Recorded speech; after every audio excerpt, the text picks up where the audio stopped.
Hello' guys, আজি আকৌ লৈ আনিছোঁ আপোনাৰ ভাতৰ থালি আৰু আজি কি আছে বলক আপোনালোককো দেখাওঁ। এফালে লৈ লৈছোঁ আপোনাৰ চালাড, এফালে পৰ্ক ড্ৰাই ফ্ৰাই দেই, এইটো মই বনাইছিলোঁ, আৰু এফালে কি কয় ভোট জলকীয়া আচাৰ, আৰু এফালে হোষ্টেলৰ পৰা ৰঙালাও আৰু চয়াবিন দিছিল।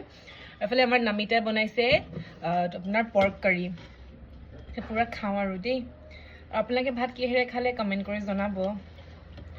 আচাৰটো অলপ জোলটো লৈ লওঁ আৰু কাৰীটো নাই কেতিয়াবা এনেকৈও খাব লাগে। ইমান পৰ্ক খাব মন গৈছিল নহয়, ফাইনেলি পালোঁ আৰু। ফাৰ্ষ্ট বাইটটো খাওঁ দেই।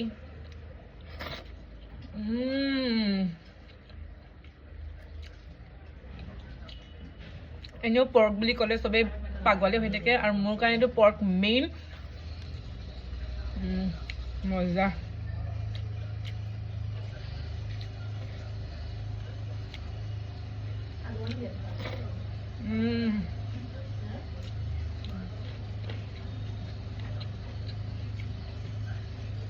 চাওক